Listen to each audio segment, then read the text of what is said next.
Not many places can boast the wow factor that Florence offers its visitors so generously. A stroll through the city, this unequaled open-air museum that never fails to amaze, is enough to understand why Florence is considered the cradle of the Renaissance. From imposing palazzi and magnificent squares to lifelike sculptures, iconic bridges, and glorious gardens, there is nothing mediocre about Florence.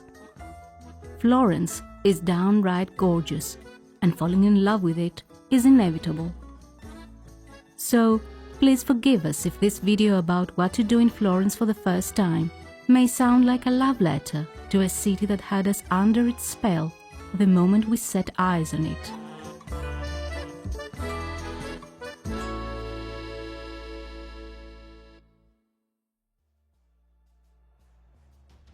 But why is art and architecture in Florence so grandiose? Founded by Julius Caesar in 59 BC, Florence was already a financial superpower as early as the 10th century AD. However, the city flourished between the 15th and 16th centuries under the rule of the Medici family. The latter invented the modern banking system and became great patrons of art. During that period, all the mastermind artists and architects of the time flocked to Florence to create some of the world's most precious masterpieces. The last of the House of Medici, Anna Maria Luisa, inherited the family's vast art collection and upon her death left it to the city of Florence on one condition: no piece of art would ever leave the city. The rest is history. One of the darkest moments in Florence's recent history was the Great Flood of the Arno River in 1966, which claimed many lives and destroyed or damaged numerous works of art. However, love and solidarity conquered, as volunteers from all over the globe contributed to the restoration of the damaged pieces of art.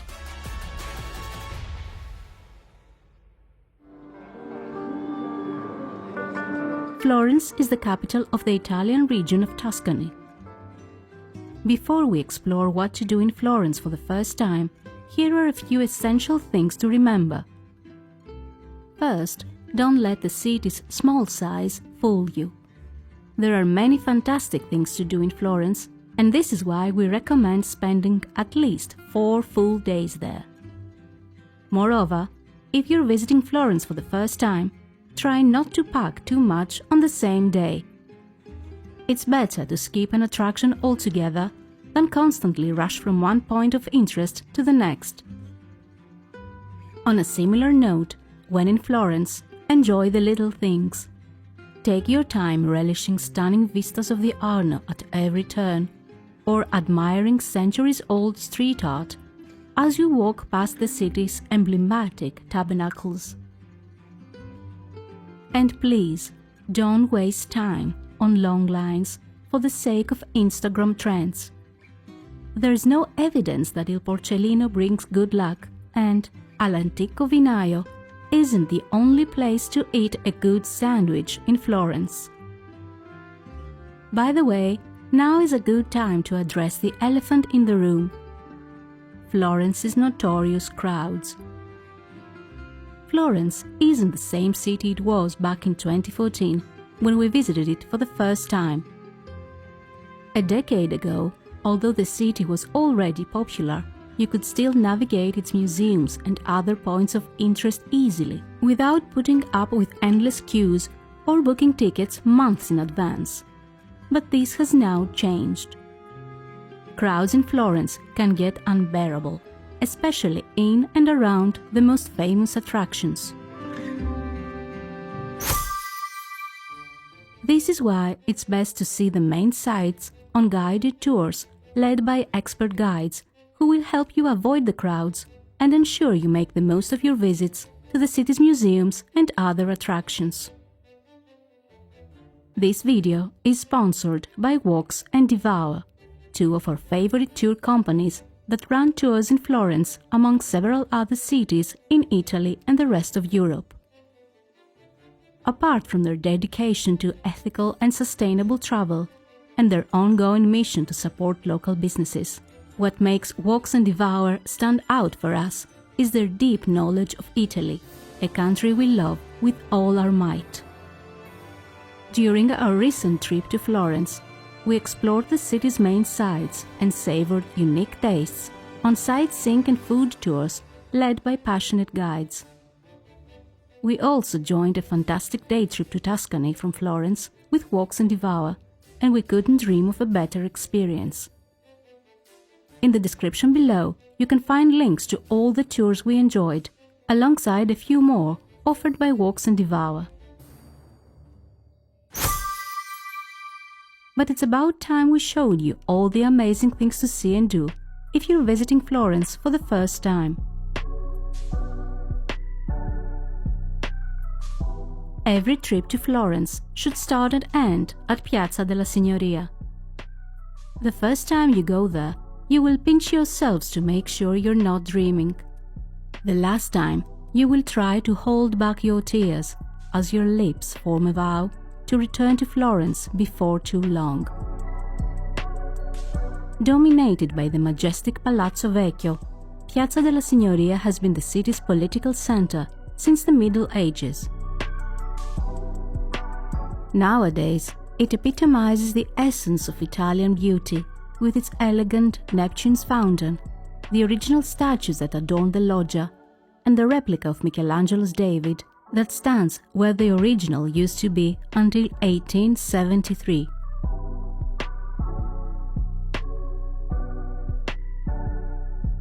If Piazza della Signoria leaves you speechless, the famed Ponte Vecchio will have a similar effect. At the narrowest point of the Arno River, this legendary bridge was the only one spared during the Second World War. The shops that line Ponte Vecchio have been occupied by jewelers and goldsmiths since the mid-16th century, when butchers and tanners were no longer allowed to run their businesses on the bridge. The bridge's jewelry shops still attract hordes of people during their opening hours. Therefore, for a somewhat calmer stroll, visit Ponte Vecchio in the evening when its shops are closed for the day. Ponte Vecchio looks marvelous any time of the day. Yet, at sunset, it's breathtaking. Even more so if you see it from the nearby Ponte Santa Trinità. A fascinating fact about Ponte Vecchio is that part of the secret corridor built by Giorgio Vasari to connect Palazzo Pitti with Palazzo Vecchio runs above the bridge.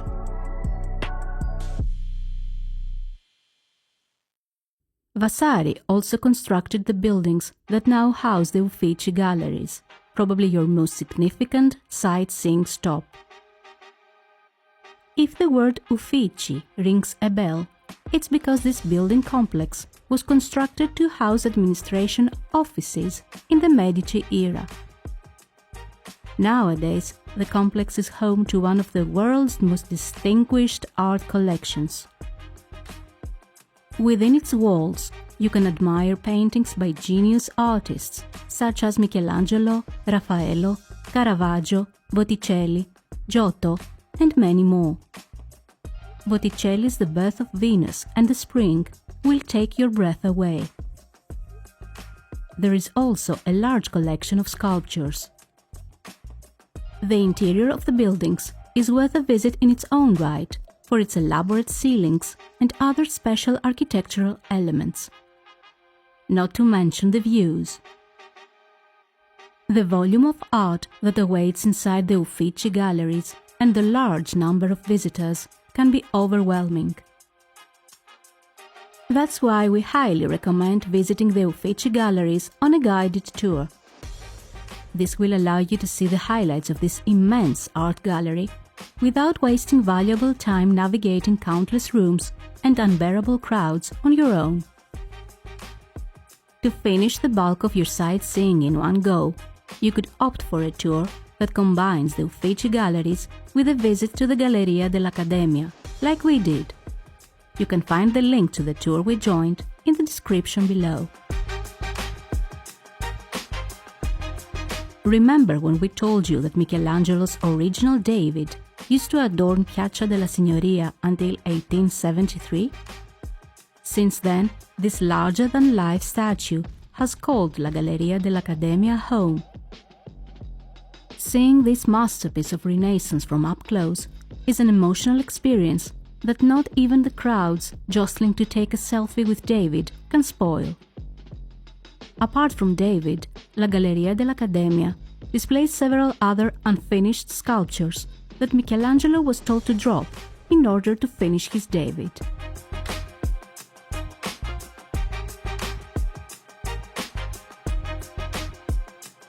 The Cathedral of Florence, the city's indisputable symbol, is beyond words impressive.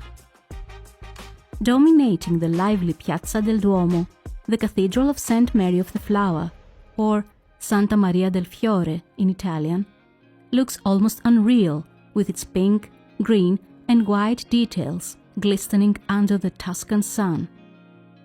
Yet, what's most awe-inspiring about the Duomo of Florence is its dome. At the beginning of the 15th century, the cathedral was already finished.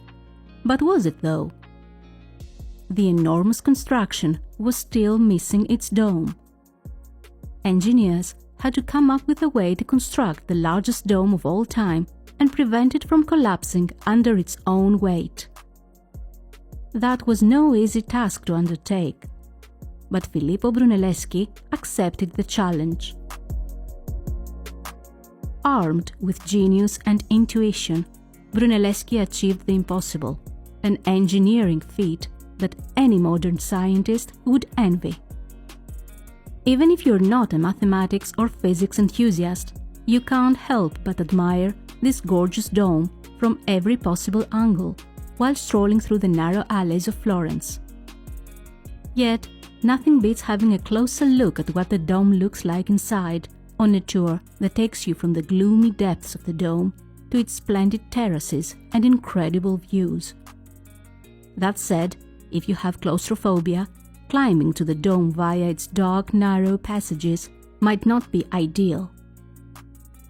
In the description below, we have included a link to a VIP tour of the Duomo after the crowds are gone. As a plus, during this tour, you get to watch the ritual of the key master turning the cathedral's lights off and locking its gates for the day. Before you leave Piazza del Duomo behind, take a moment to appreciate the baptistry with its beautiful bronze doors and Giotto's bell tower. Once you've gasped at the views from the Duomo, it's time to enjoy spectacular views of the Duomo too. Many will tell you that you will catch the best panoramas of the cathedral from Piazzale Michelangelo. They're not lying. These vistas are dreamy indeed. But there is a catch. Piazzale Michelangelo can get extremely busy, especially at sunset. So much so that watching the sunset over Florence from Piazzale Michelangelo has lost a lot of its magic. That said, you can't miss this view. Just don't plan to spend a lot of time at Piazzale Michelangelo. We have a better suggestion, only a few steps away. One of the most scenic churches in all of Italy, San Miniato al Monte, crowns a hill near Piazzale Michelangelo. It offers equally superb views of Florence's skyline, but in a more peaceful setting. The interior of the church is also worth your time, as is its monumental cemetery.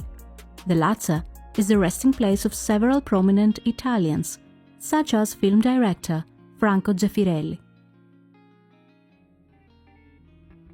To make your way back to the city center, we recommend a pleasant downhill walk to Porta San Nicolò and a stroll through the quaint San Nicolò neighborhood. This way, you will balance the busy atmosphere of Piazzale Michelangelo, but also start your quest to discover one of the most authentic parts of Florence, Oltrarno. This district spreads along the south bank of the river Arno. Its laid-back squares, such as Piazza Santo Spirito or Piazza del Carmine, are the best places to unwind after a day of sightseeing. Another wonderful way to explore Oltrarno is through its taste on a food and wine tour that will also introduce you to the area's famous wine windows while saving you their notorious queues. Speaking of food, Florence's markets are great places to try local specialities, buy Italian-made delicacies, and watch local life go by. Although Florence's central market is quite popular, it didn't click with us. On the contrary, we loved the vibe of Santa Broggio Market instead. We've been to Santa Broggio Market quite a few times, one of them on a guided tour that we are linking to in the description below. Every time, we were mesmerized by the colors, tastes and flavors of the fresh local produce, but also the exquisite dishes we tried at the on-site restaurants, some of the best places to grab a hearty lunch in Florence.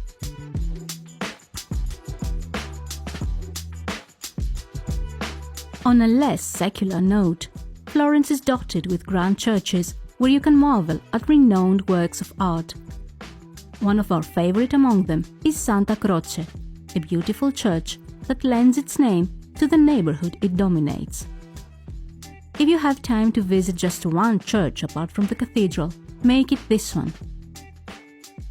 Inside, you will see the tombs of personalities such as Michelangelo, Galileo, Machiavelli and Rossini, the Italian composer. You can also take a stroll through its tranquil cloister or visit other areas like the refectory and the crypt.